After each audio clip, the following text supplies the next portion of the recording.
नमस्कार, आप देख रहे हैं लाइव सिटीज। मैं हूं आपके साथ वेंकटेश पांडे।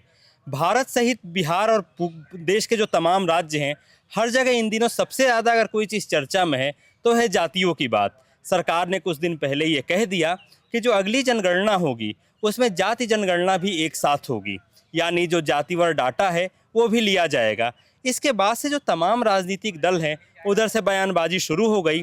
कोई कह रहा है अधिकार की बात, तो कोई कह रहा है कि हमने तो ये बिहार में पहले ही किया था, जिसे केंद्र सरकार ने बाद में लागू किया, और क्रेडिट लेने की बात कही जा रही है। इन तमाम मुद्दों पर बात करने के लिए हमारे साथ हैं वरिष्ठ पत्रकार वीरेंद्र यादव। सर, बहुत स्वागत है सर आपका। धन्यवाद आपका।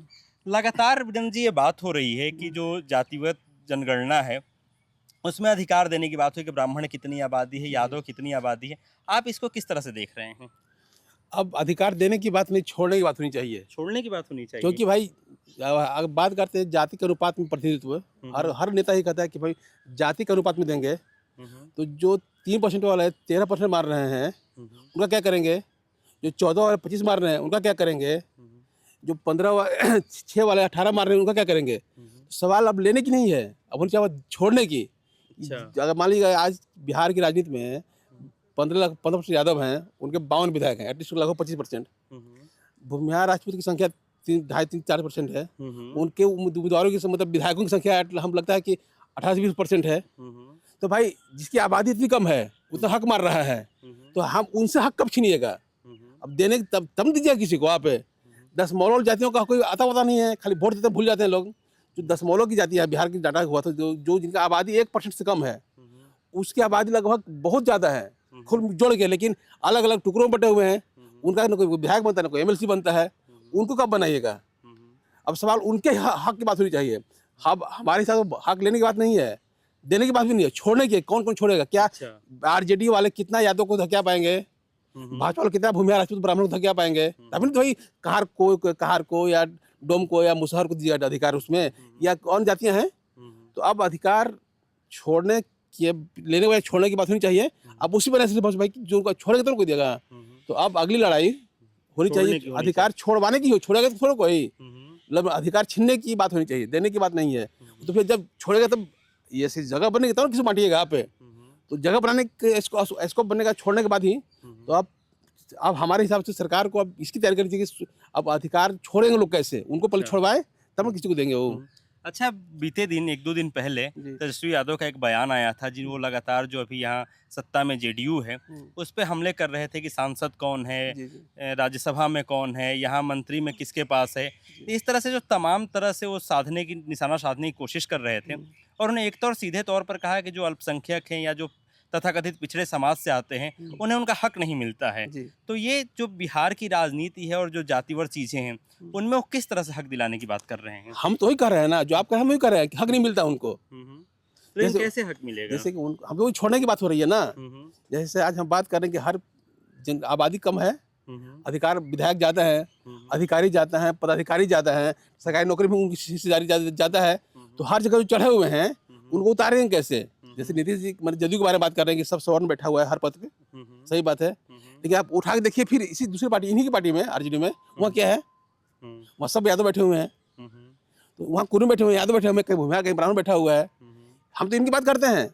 हम बिहार में 10 जाति की बात करते हैं, चमार, दुसाध, ब्राह्मण, राजपूत, भूमिहार, मुसलमान भी जोड़ लीजिए उसको, बाकी कोई बात नहीं करता है। 215 में हम 15 की बात करते हैं, बाकी 200 का कोई नाम लेवा नहीं है, न सत्ता पथ में विपक्ष है। तो भाई अब किसके राजनीति कर रहे हैं? अब किसको कहते हैं हम जाति जनगणना एक मास्टर स्ट्रोक है, लेकिन क्या है, किसके लिए? जो लोग सत्ता पे बिहार में 215 में मात्र 10-12 जातियां हैं जो पॉलिटिक्स करती हैं, उन्हीं के लोग जीतते हैं, उन्हीं के लोग हारते हैं। बाकी 200 का कौन पूछने वाला है? उनके लिए क्या हो रहा है? सरकार ने बिहार में गणना करवाई, सरकार से पूछिए कि भाई औरंगाबाद जिला में भूमिहार कितना है, सासाराम में भूमिहार कितना है, कैमूर में चमार कितना है, या मोतिहारी में ब्राह्मण कितना है, नहीं बताएंगे बिहार में इतना है। अरे भाई बिना जिले के आग लाई पटना, जिला का डाटा कब है? तो भूतहा रिपोर्ट जो बनाया बिहार सरकार ने कि खाली रिपोर्ट सचिवालय में है, बाकी कहीं नहीं है। अभी सरकार 2 लाख रुपया बांट रही है, किसी को बांटे पता ही नहीं है, क्योंकि सरकार ने दिया कि भाई 6,000 से कम लेने वाला कौन आदमी है। जब सरकारों को विधायक वीडियो को पता नहीं है, सीओ को पता नहीं, तो कहाँ से पैसा दे रहा है 2 लाख रुपए, किसको बांट रहा है? वही प्रभुता है, जिसको मन कर दे दो। तो जाति जनगणना मतलब जो 2020 की जनगणना हुई थी उसमें जो जिलावार आंकड़े हैं वो सरकार दिखाने को तैयार नहीं है। देती नहीं है ना। अच्छा, देती नहीं हाँ, है। होगी तभी ना बना। तो कहते हैं कि नहीं हमारे पास जिलावार तो कुछ है ही नहीं, सब है, सब से एक बार मुख्यमंत्री के सचिवालय में हुआ, सब बने जो जहाँ लोग खड़ा है उसके पीछे सचिवालय है, उसी में सब पड़ा हुआ है, बाकी किसी पास कुछ नहीं है। तो भाई गणना क्या किए थे? मतलब कागजों में आंकड़े हैं। अब भूतहा है, खाली भूत वहाँ भूत है, भूत को दिखता ही नहीं है, खाली भूत है, लेकिन है कहाँ पता नहीं। तो भूतहा जो आंकड़ा भारत सरकार ने बनाया है, अब केंद्र सरकार भी वही काम करेगी। अगर केंद्र सरकार ने उसी तरह भूतहा रिपोर्ट बनाया तो कोई मतलब नहीं है।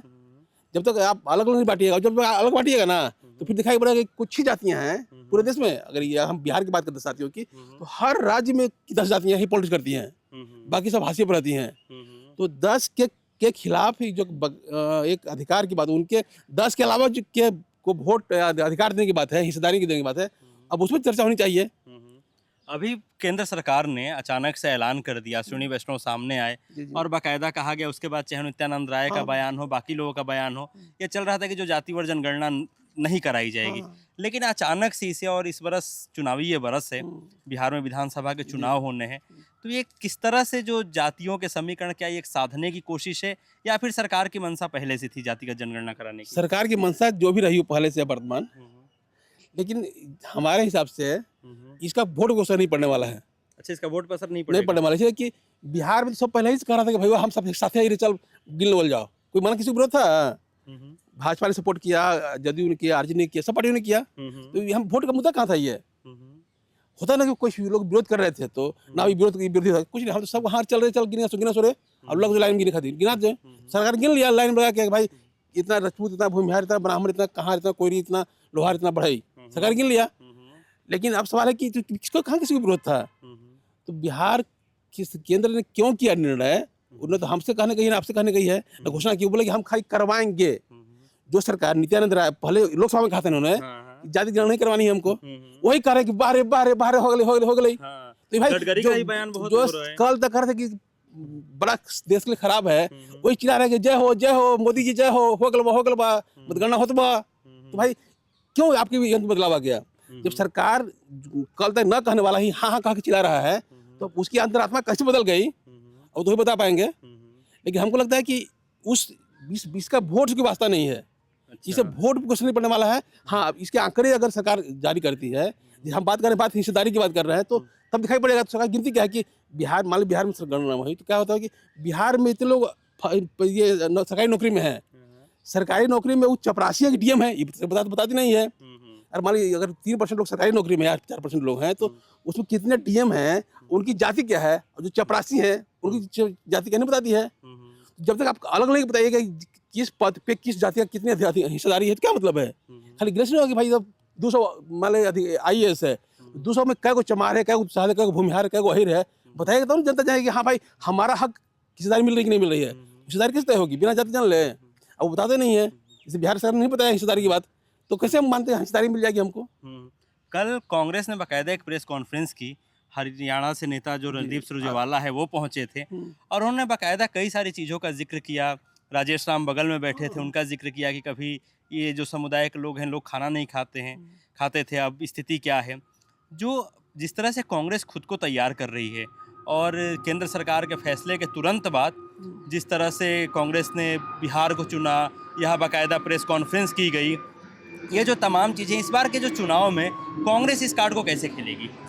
ये ज़्यादा जहाँ कोई कार्ड है ही नहीं, हम तो शुरू कर रहे हैं कि बिहार की संदर्भ बात कोई कार्ड ही नहीं है, तो सबको बल्लू तैयारी था ना। लेकिन प्रेस कॉन्फ्रेंस बाकायदा की कि भाई जब सरकार ने निर्णय लिया है, एक पार्टी रूप क्यों नहीं बोलेंगे? कोई बोलना ही चाहिए। तो भाई तो हम तो पहले से मांग कर रहे थे, हम तो पहले मांग कर रहे थे, तो कर रहे हैं, तो अब कर ही रहे, तो नया क्या कर रहे हैं आप उसमें पीसी करके? पीसी में कहाँ कह रहे हैं कि भाई हमको चाहिए, एकदम % टू % चाहिए हमको आंकड़ा, तो कर नहीं रहे। सरकार कराएगी, हाँ वो कराएगी, हम तो पहले कहते हैं वो करा लज्जा हो जाओ, बस। तो कहाँ इससे कुछ कहाँ कर रही है कि हम मांग कर रहे थे, उन्होंने मान लिया, यही बात हो रही है ना। तो हम मांग कर रहे थे, फिर नई बात क्या कर रहा आप? तो आप पहले से कर रहे थे, आपकी मांग मान ली गई, तो आप तो बल्कि सपोर्ट की उसी सरकार का, भाई चल तो साथ में खड़ा हुई हो। तो डेडलाइन जारी करने की बात कर रहे हैं कि सरकार एक डेडलाइन जारी करे। अब तो होना ही है ना, चूंकि अगला जो परिसीमन होगा नए जनगणना के आधार पर होगा, तो परिसीमन जब होगा उससे पहले आपको जनगणना कराना ही पड़ी, जनगणना कराएगी तो जाति भी सामने आ जाएगी।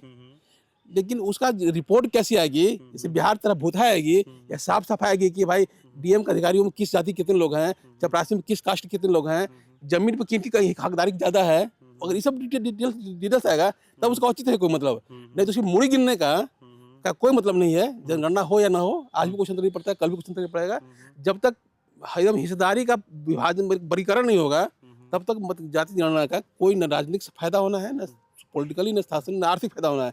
इसके व्यापक हित के लिए जरूरी है कि इसका वर्ग हिस्सेदारी का भी बताया जाए भाई कि किस पद पे किस जाति के कितने लोग हैं, तभी इसका कुछ सार्थक परिणाम है। अन्यथा जैसे बिहार में भूथा हुआ गणना हुई, मुड़ी गिन दिया गया, वैसे केंद्र सरकार मुड़ी गिन देगी। आज नीतीश जी मुड़ी गिने, कल मोदी जी मुड़ी गिन देंगे, और बस इसके अलावा कुछ नहीं होने, फायदा नहीं होना जनगणना का। आप संयोग से हम लोग जहाँ अभी ये बातचीत रिकॉर्ड कर रहे हैं, विधानसभा का परिसर है ये, विधानसभा का हम लोग ठीक बगल में सचिवालय, और अक्टूबर के बाद जो समीकरण हैं वो कुछ बदलेंगे। आप जो पूरा का पूरा ये चुनावी बरस है, क्योंकि चुनावी बरस है तो थोड़ा सा हम लोग लीक से हटके, हाँ बताइए ना। जो तेजस्वी यादव और नीतीश कुमार हैं, कभी चाचा जी हो जाते हैं तो कभी तेजस्वी यादव कहते हैं कि नहीं नहीं हमें तो उनको देख करके दया आती, हमें क्या ही बोलूं। हाँ, तो जो इस बार की बिहार की सियासत है, देख रहे हैं कि मौसम भी बदल रहा है लगातार, लेकिन जो बिहार की सियासी तापमान है वो लगातार चढ़ा हुआ है, आप कैसे देख रहे हैं उसे? देखिए, अगले पिछले 6-8 सालों महीनों में कोई बदलाव नहीं होने वाला है। जो होगा सरकार के बनाने के समय ही होगा। चुनाव पे कोई चीज नहीं हो रहा है। चुनाव जो ढांचा है उसी में होना है। वोट कितना, उसमें एक दो लोग आ जाएंगे बीच में लंगी मारने वाले, और कौन आएंगे कब आएंगे कोई तय नहीं है। लेकिन लंगी बाजों को छोड़ दीजिए, तो बाकी चुनाव की जो स्थिति है, जो वोट का ट्रेंड है, नीतीश जब तक हैं मुख्यमंत्री वही रहेंगे। अच्छा, चाहे समर्थन में लालू जी हों या मोदी जी हों। मतलब यहाँ बिहार में केवल विपक्ष बदलता है, विपक्ष बदलता है, सत्ता पक्ष पिछले 20 साल से वही है। नीतीश कुमार उसी कुर्सी पे 1 साल छोड़ के बैठ रहे हैं जहाँ 2005-6 बैठे थे। मतलब एक जीतन राम मांझी वाला छोड़ करके हाँ, बाकी वही बैठ रहे हैं। यहाँ सत्ता नहीं बदलता है, यहाँ विपक्ष बदलता है, और तय नीतीश करते हैं। ये भी अपने मन से नहीं करते ये लोग, हम विपक्ष बैठेंगे नहीं। सत्ता में विपक्ष में कौन बैठेगा वो नीतीश ही तय करते हैं। तो जिस राज्य का सत्ता मुख्यमंत्री तय करता है विपक्ष में कौन बैठेगा, वहाँ का क्या पॉलिटिकल मतलब कहेगा कि क्या होने वाला है। नीतीश जो शाम को मन करेगा कि अरे बहुत भाजपा से लगी मार रही है, चलो चाचा भतीजा के यहाँ उठ चल देंगे। तो चाचा भतीजा भी लेके दौरी लेके तैयार रहेगा, वो चला फूल लेकर दौरी तैयार रहेगा, आओ तुम पौधी तो फूल से। तो इसका कोई मतलब नहीं है। लेकिन फिलहाल हमारे हिसाब, चूंकि वजह यह है कि नीतीश कुमार की जो टीम है, जो सलाहकार टीम है, उसका हर आदमी मूलतः भाजपा ही है। हर आदमी मूलतः जाति के हिसाब से भी, विचार के हिसाब से भी, और शैली के हिसाब से भी। इसलिए नीतीश कुमार फिलहाल उनको वो डसमक नहीं होने देगा। चुनाव तक तो वहीं रहो, चुनाव के बाद फिर देखा जाएगा कि भतीजा के यहाँ जाना है कि साहू के यहाँ जाना है। अच्छा जी। बिहार की जो सियासी जमीन है वो काफ़ी अतरंगी है। ये एकलौता ऐसा राज्य है जहां प्यादे ये नहीं तय करते हैं कि वजीर कौन बनेगा, बल्कि वजीर ये तय करता है कि प्यादे किस खेमे में बैठेंगे। ऐसी ही तमाम राजनीतिक चर्चाओं और खबरों के लिए देखते रहिए लाइव सिटीज़। शुक्रिया।